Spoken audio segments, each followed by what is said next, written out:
All right, we are recording. I am on here with Ty Lee of Banyan Commercial Real Estate and John Martin from Lion.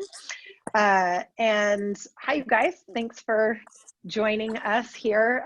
We're doing a little behind the scenes interviews with some of our industry professionals. And like I was telling you guys before, the mission of Real Producers here in Sacramento is to deepen connections with top industry professionals. And we do that a lot of times, we believe, by pulling back the curtain and showing the real people behind the professional industries here and kind of sharing what it's like behind the scenes, both personally and professionally, especially in this time of COVID-19 and working from a sheltering in place restrictions, and just talking about how that's affecting your business and your personal lives.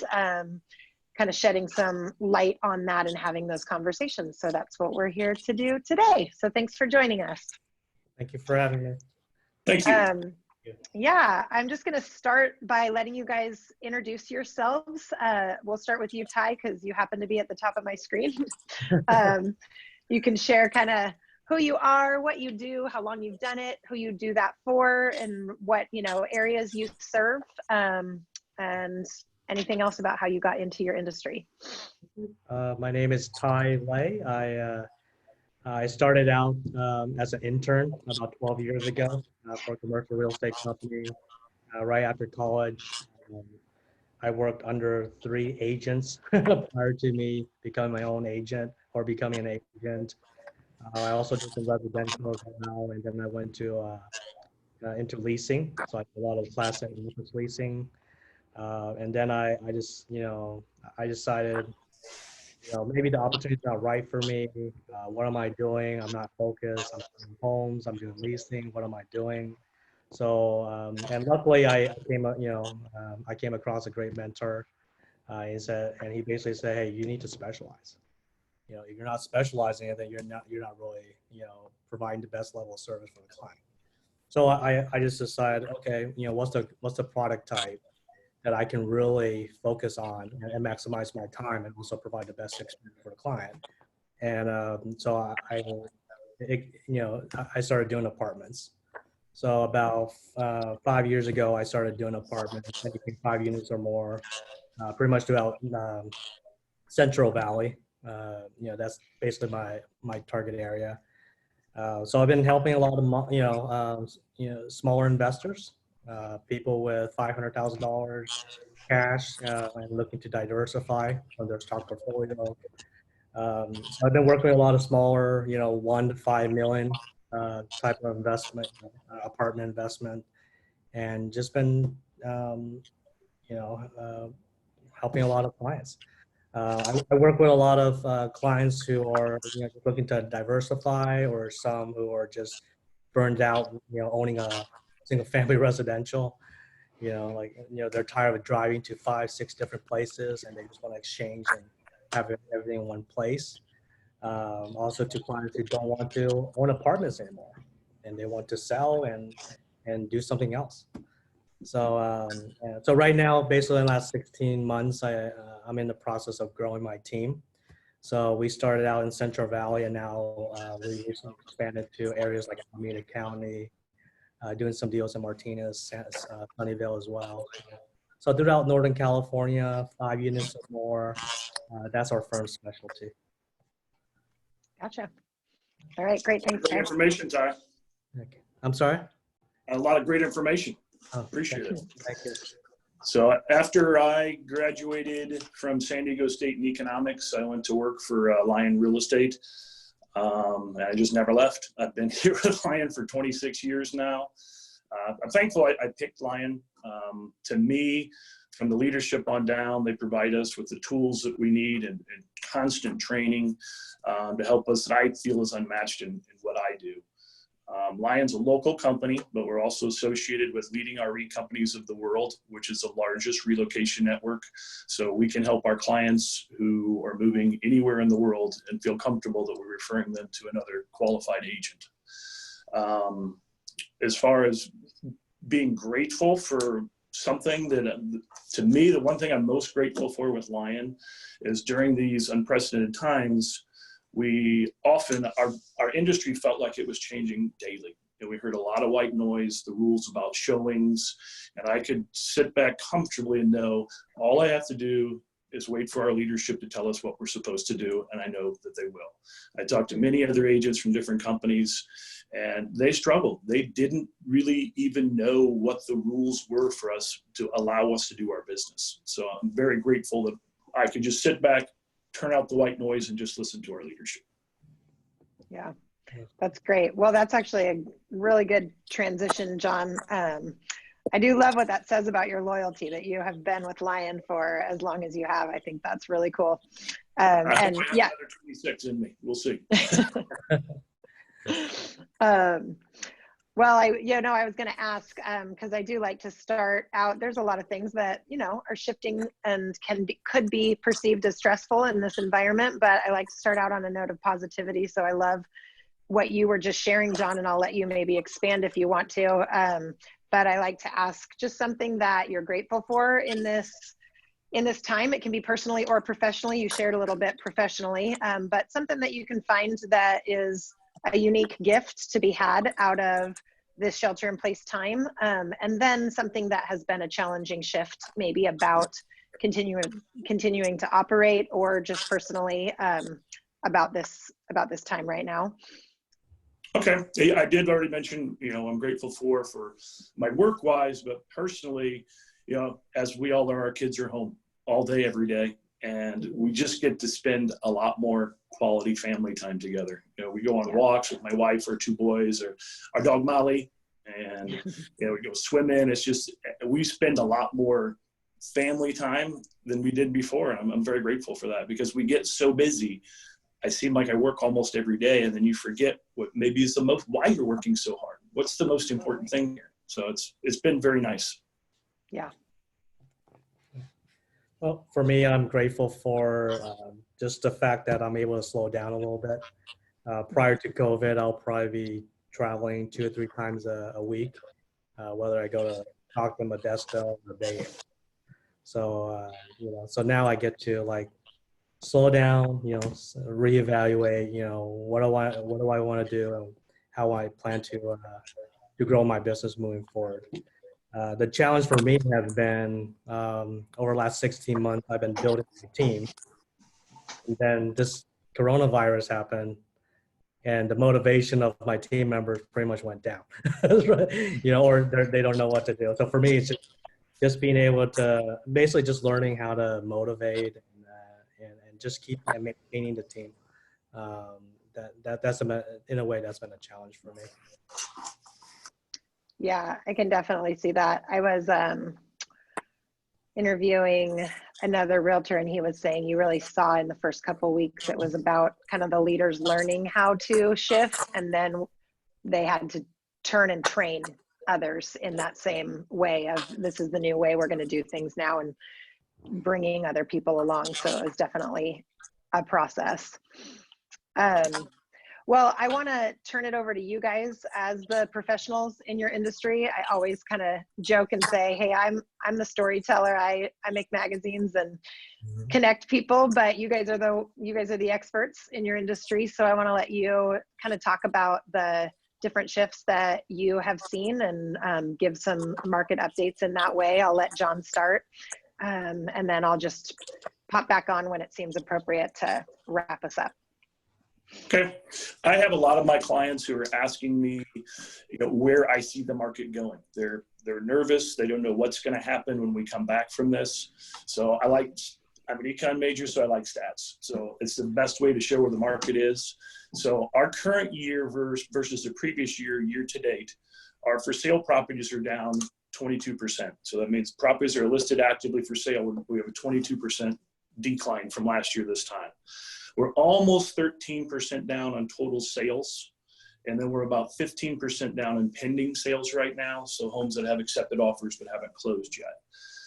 That being said, those numbers, if I look back a year ago, March, our average price per square foot, and I'm using Sacramento, Placer, El Dorado, and Yolo counties for the stats. So if I go back to March of last year, the average price per square foot was $239. Today it's $253. So we're higher than we were last year at this time. So it all has to do with supply and demand, and there's just not much supply out there. So it is the seller's market. Right now, if nothing else came on the market, we would run out of inventory in 1.5 months. That's a seller's market. Anything 3 to 6 months is kind of neutral.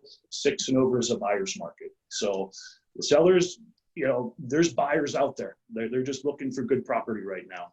Our average days on the market right now is 36. If I was to look back last year, this time it was 47 days on the market. So things are selling faster even through this time than what they did last year at this time. So I just think those are some good stats for people to know. The real estate market is not crashing. There are buyers out there, and prices have actually been going up during all of this. We don't have as many sales, but what we do have sell for more per square foot. Gotcha. I would like more sales. So John, on my end, I deal with the 5 units or more.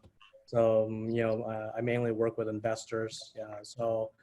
My team and I, we talk to about 5 to 10 apartment owners a day. So we have a pretty good feel, street level wise, what's going on. So far, it seems, about 80 to 90% of the owners are affected some way. Maybe they'll have 20% of their units, not paying rents or late rents. So far everyone's doing well. As far as like other product type like retail, office, collections have been about 50%. Multifamily collections has been about 80-90%. Some clients actually telling me they're getting 90+% collections. So they're pretty much doing about the same. I have other clients telling me, I have a client who owns about 6,000 apartment units, and he's basically saying, if I don't watch the news or listen to the radio, and I just look at my rent roll and P&L, everything's about the same. So as far as of May, May 5th, everything's still pretty much normal, but we'll see in the next 30 to 60 days. In terms of demand, there's a lot of money on the sideline. A lot of clients have refied prior to the COVID, so a lot of investors are still sitting on cash, just waiting for the right deal. So demand is still there. Inventory is still pretty tight, in my opinion. Maybe there'll be 1 or maybe 2 listings that come out once a week. Really not much. And the 1031 exchange, the IRS extending the 1031 deadline to July 15th, that really impacted the demand as well. Buyers who were supposed to buy are now just taking their time. They don't have to identify until July 15th. So that affects the demand. But other than that, it's the challenge has been investors from the Bay Area being able to drive out, see the property, and also just feeling like, hey, if I make an offer on a property, how am I going to inspect every single unit, right? Especially if it's like a 10 unit or 40 unit, how am I going to do an inspection? So that's been a big concern, as well as collections. So, but other than that, everything's still normal. I don't feel like there's a lot of investors who are not able to pay for their mortgage and their expenses. They're still getting at least 80% collections or so. So it's still pretty healthy in my opinion. I appreciate that, Ty. My stats are obviously based on single family. My clients and I was very interested to hear on how much rent you were getting. So that's a really good stats to know. Yeah, it's surprising to me. I would think there would be at least 70%, but most of the clients I talk to, especially properties that are well managed, have some sort of professional property manager running the property, collections are well above 85, 90%. That's very good. That's a lot higher than I thought it would be. That's wonderful. Yeah. So John, like how do you right now, how are you able to show properties and keeping clients engaged? Because your business, you're most of the time you're meeting with a client, you're touring properties. Like how do you keep them engaged during this time? We try to do as much as we can virtually. I wanted to bring people in as few as homes as we can now. But when it comes down to it, most people are going to want to see the inside of the home before they are ready to purchase a home. And I completely understand that. So for a while, we had rules where there was no showing of occupied properties. We could only show vacant. They've lifted those restrictions. We can show again. We have every home we enter, we have to use what they call a PEAD form, a PEAD, for it to allow us entrance into the home. I will only go in with 2 people who live in the same household. We can't have more than that enter the house at the same time. And then a lot of the listings are doing, just being as cautious as they can. They'll have gloves, sanitizers, booties. Some clients wear masks. We just try to take all the precautions we can, because obviously everyone's health and safety is the main issue here that we want to make sure that they're taken care of. But things are starting to get back to normal. As I said, we are allowed to show occupied properties again. So I'm seeing a lot of activity. Yeah. So I recently listed a home on Friday, and I think we've had 18 showings on it. It's vacant, but we've had 18 showings since Friday. That's incredible. Yeah. So one thing I want to go back to is you mentioned the fact that you were able to do deals, but during this time, how are you able to not just engage the client, but basically build trust, right? Because it's hard to build trust face to face. Like for me, my business is all about, hey, let's make phone calls and get a meeting face to face, right? Mm-hmm. How are you able to build that trust?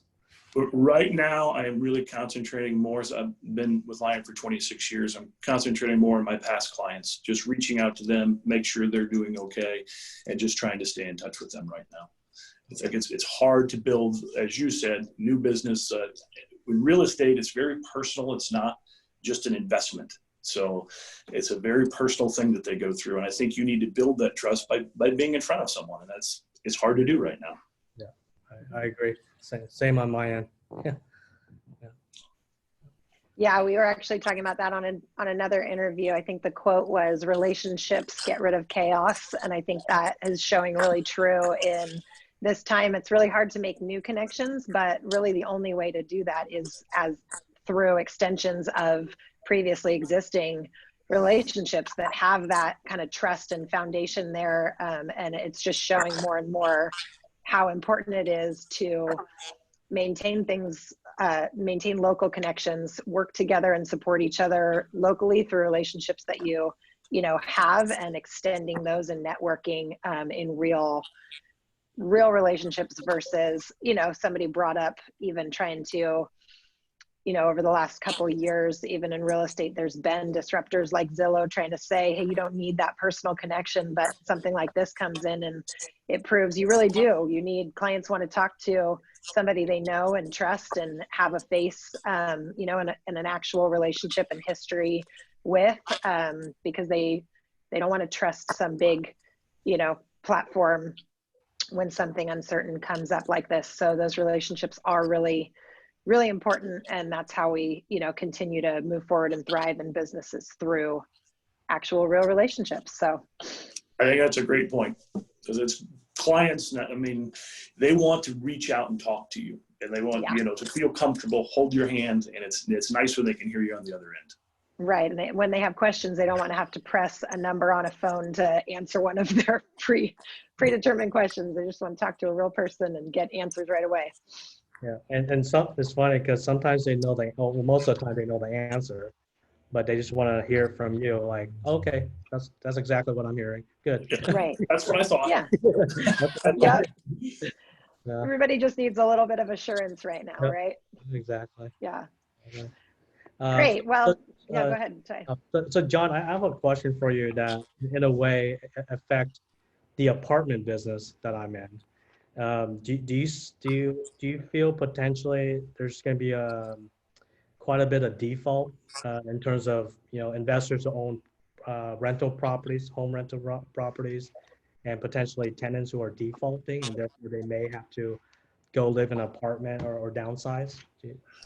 I don't see that happening. Obviously, there's a lot to play out here yet, but most of the people that I know, the landlords, and they have equity in their properties, and they're not going to walk away from those. Okay. So I think they're going to be okay. And as you said, the people I've been talking to, I'm surprised that they're still getting the rents. So it's been a lot higher than what I thought it would be. And I think our Sacramento area when this is going to stay strong. I firmly believe that. Great. All right. Well, I was curious in both of your industries, just from an investing standpoint. Often when we see a market turn, that is a time to be paying attention and looking for an optimal time to make those investments. Even that's kind of when the risk takers see it pay off. Is there anything you guys have to say on that end? No. I would say that as far as investors in our market, and I think the apartments are probably pretty similar, it's a very tight market. There is not much out there for rent, and our rents continue to go up.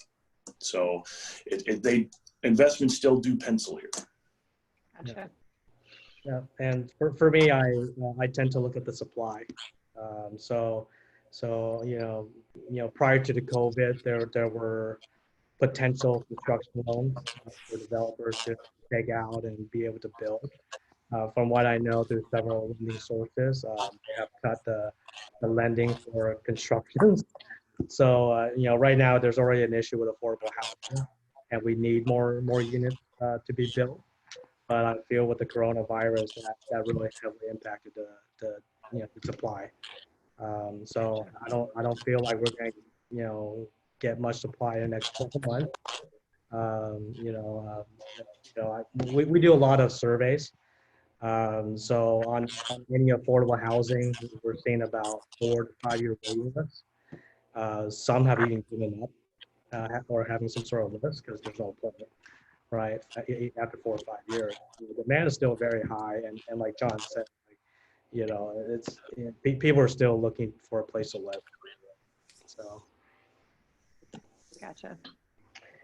All right. Well, we usually like to wrap these with what I have been calling quick six, just fun. I didn't prep you guys for these. You just don't take them too seriously. You can let me know what first thing off the top of your head comes to mind when I ask. It's just a fun way to kind of get to know what life is looking like for you behind the scenes of working from home. So my first question, and you guys can kind of ping pong whoever has an answer first, but tell me what you've been binge watching. What's your guilty pleasure right now? Ty, what have you been watching there? I saw this really cool documentary on, it's called 60 Days in Prison or something like that.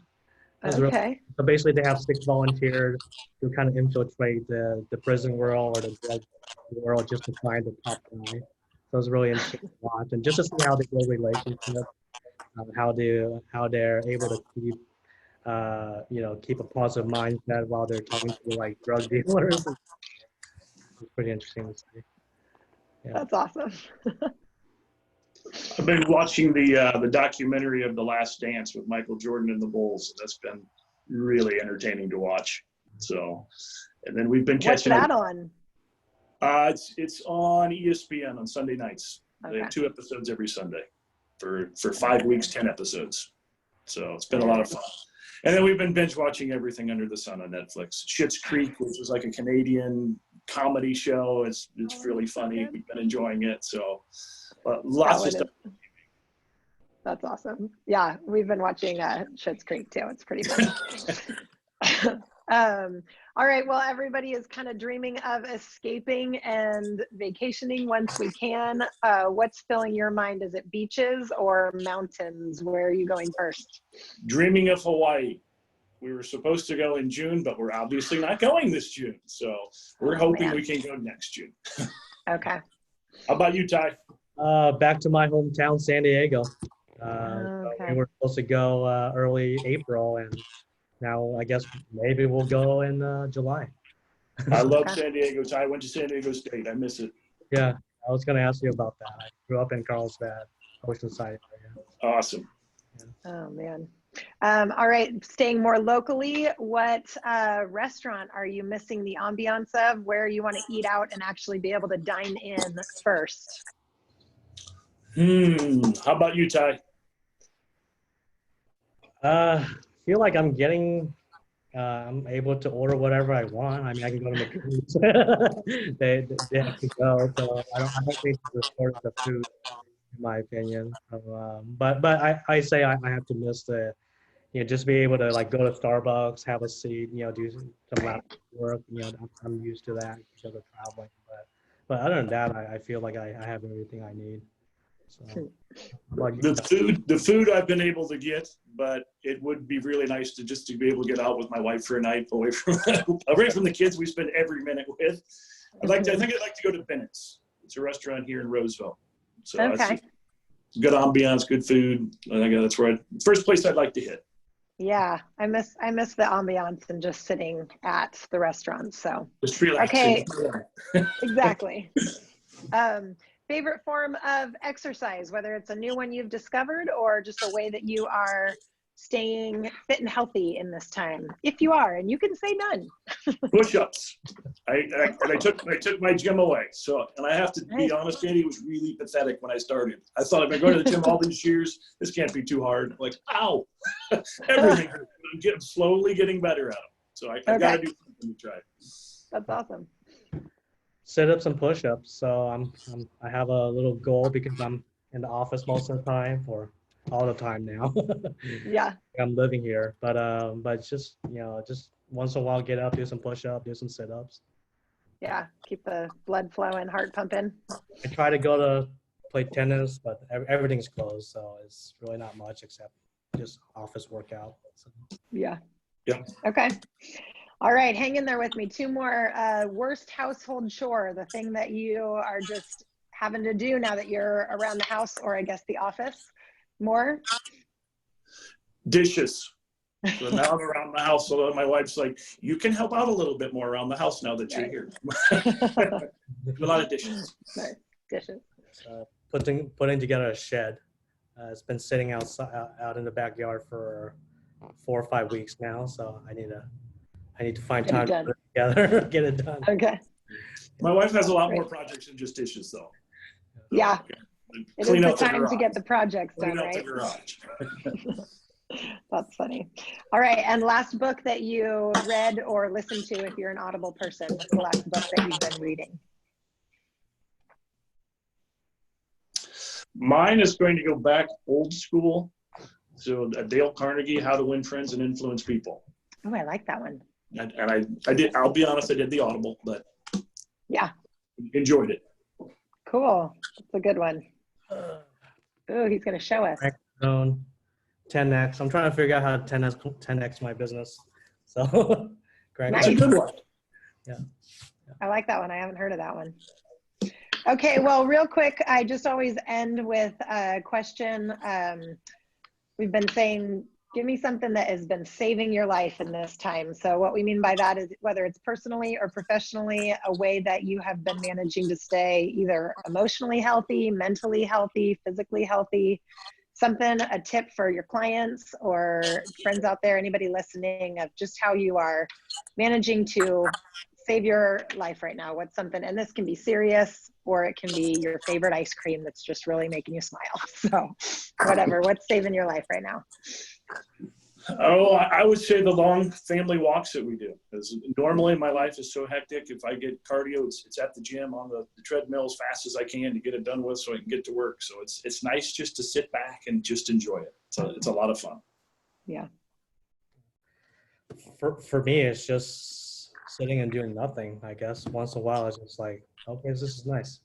You know, I'm not on the road. I'm not getting phone calls from clients or so. You know, it's just nice to just relax and then just figuring things through. So I do a lot of audios. It's funny because I had a call with my associate this morning. I asked him, how many hours of self-development do you actually do a week? And he's like, 4 or 5 hours. I'm like, dude, that's not enough. You need at least 30 hours right now. You know, for me, I when I wake up, I'm doing audios or something. And then at night, I'm doing audios just to keep myself positive. Yeah. distracted from the negative stuff, right? Just keeping positive. I think it's very important right now, and also Yeah. moving forward too, because we don't know what's going to happen. You know? Mm-hmm. Yeah, Just I you're right, totally Ty, agree gotta with stay that. positive. Yeah. Yeah, I agree. I think it's really important to remember we can control the narrative that we listen to, and we need to be aware of how much it impacts our own, state of mind, just what we're letting input and what we're exposing ourselves to. So yeah, well, thanks for that, you guys. I really appreciate it. I'm gonna sign off now.